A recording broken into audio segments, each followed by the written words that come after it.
Hello friends, இன்னைக்கு நம்ம cook with குட்டிலிங்க கடலைக்கறி தான் எப்படி செய்யறதுன்னு பார்க்க போறோங்க. இந்த கடலைக்கறி வந்து இட்லி, தோசை, புட்டுக்கு, இடியாப்பத்துக்கு எல்லாத்துக்குமே செம்ம காம்போவா இருக்குங்க. கண்டிப்பா இது ஒரு வித்தியாசமான கடலைக்கறி ரெசிபியா இருக்குங்க. நீங்க ட்ரை பண்ணி பாருங்க. அது எப்படி செய்யுதுன்னு வாங்க பார்க்கலாம். குக்கர்ல வந்துங்க கடலை ஊற வச்சிருக்குங்க. ஓவர் நைட் ஊற வச்சுட்டேங்க. அதை வந்து ஒரு 6 மணி நேரமாவது சுண்டல் வந்து நல்லா ஊறினாதான் நமக்கு நல்லா வெந்து வருங்க. அதை வந்து வேக வச்சுக்கிறேன். உப்பு சேர்த்துங்க. உங்கள் சுண்டல் எடுத்துருக்க அளவுக்கு தகுந்த மாதிரி எவ்வளோ தண்ணி வேணுமோ அதுக்கு தகுந்த மாதிரி வச்சுக்கோங்க. இதில் 3 தக்காளி கட் பண்ணி வேக வச்சுக்கிறேங்க. இப்போ இதுக்கு ஒரு மசால் வந்து அரைச்சி செய்ய போகிறோங்க. அதுக்கு வந்து என்னென்ன சேர்த்துறோன்னா, அரை ஸ்பூன் ஜீரகங்க, அரை ஸ்பூன் மிளகுங்க, அரை ஸ்பூன் வந்து சோம்பு சேர்த்துருக்கேங்க. இது எல்லாமே தேங்காய் எண்ணெயில் வதக்குனிங்கன்னா இன்னும் டேஸ்ட்டாக இருக்குங்க. அப்புறம் ஒரே ஒரு பட்டை துண்டு, 2 கிராம்பு, 2 ஏலக்காய் சேர்த்துருக்கேங்க. இதுவும் வந்து அந்த எண்ணெயிலேயே போட்டுடலாங்க. இதெல்லாம் நல்லா பொடிஞ்சு வந்த உடனே நம்ம கட் பண்ணி வச்சுருக்க 3 பெரிய வெங்காயத்தை வந்து சேர்த்துக்கிறேங்க. இந்த வெங்காயம் வந்து நல்லா வதக்கி விட்டுருங்க. எண்ணெயிலே நல்லா வதங்கி வரட்டும். இப்போது ஒரு 6லேருந்து 7 பூண்டு பல் எடுத்துருக்கேங்க. ஒரு சின்ன விரல் சைஸு இஞ்சி எடுத்துருக்கேங்க. கருவேப்பிலையும் சேர்த்துக்கிறேங்க. ஒரு இனுக்கு கருவேப்பிலை சேர்த்துக்கிறேன். இது எல்லாமே நல்லா கலந்து விட்டுருங்க. கலந்து விட்டுட்டு இந்த வெங்காயம் வந்து நல்லா கோல்டன் ப்ரௌன் ஆகி மொறுன்னு வதங்கி வர அளவுக்கு நல்லா வதக்கி விட்டுறலாங்க. இது நல்லா பொறுமையாக வதங்கட்டுங்க. இதுக்கு கூட வந்து சேர்த்துறதுக்கு ஒரு மசால் பவுடர் ரெடி பண்ணிக்க போகிறோம். அதில் தனியா 2 ஸ்பூன், தனி மிளகாத்தூள் 1, கொஞ்சமாக வீட்டில் அரைச்ச சாம்பார் பவுடருங்க, மஞ்சத்தூள், அப்புறம் கொஞ்சமாக ஒரு அரை ஸ்பூன் மட்டும் கரம் மசாலா எடுத்துருக்கோங்க. இது எல்லாமே இந்த வதங்கிட்டு இருக்க ஆனியனில் நல்லா வெங்காயம் வதங்கினதுக்கப்புறம் இதை சேர்த்துக்கிறோங்க. ஏன்னா முன்னாடியே சேர்த்துட்டோம்னா அடி பிடிச்ச மாதிரி ஆகிடுங்க மிளகாத்தூள் போட்ட உடனே. அதனால எப்போவுமே வெங்காயம் கொஞ்சம் நல்லா வதங்கினதுக்கப்புறம் இந்த மசால் பவுடர்லாம் சேர்த்து இதையும் அந்த ஆனியன்லேயே எண்ணெயிலே நல்லா பச்சை வாசம் போகிற அளவுக்கு வதக்கி விட்டுருங்க. இந்த அளவுக்கு நல்லா வதங்கிடுச்சுங்க. இப்போ நம்ம சுண்டலும் விசில் வந்து அடங்கிடுச்சுங்க. இப்போ இதில் ஒரு 10லேருந்து 15 முந்திரி பருப்பு வந்து போட்டிருக்கேங்க.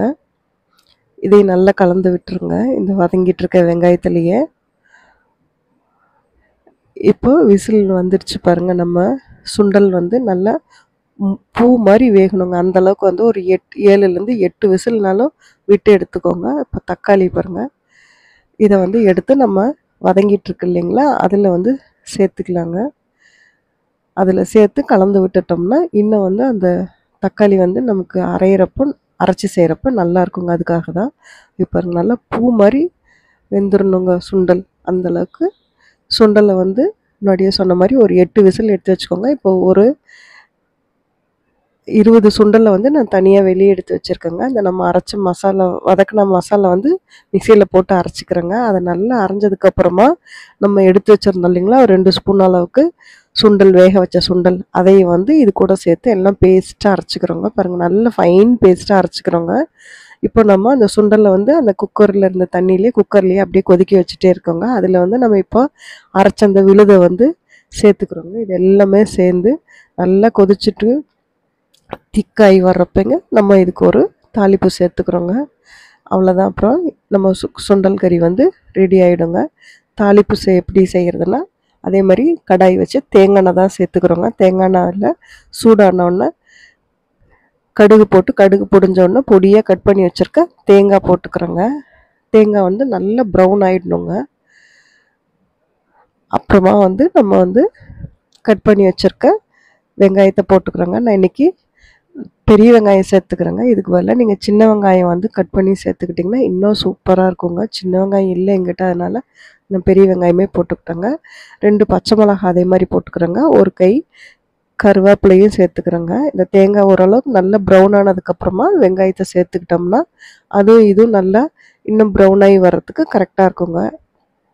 பாருங்கள், இந்த அளவுக்கு நல்லா வந்து கருவேப்பிலெல்லாம் மொறுன்னு ஆயிடுச்சு பாருங்கள். நான் காஞ்ச மிளகாவும் சேர்த்துருக்குங்க. வெங்காயமும் நல்லா ப்ரௌன் ஆகிடுச்சுங்க.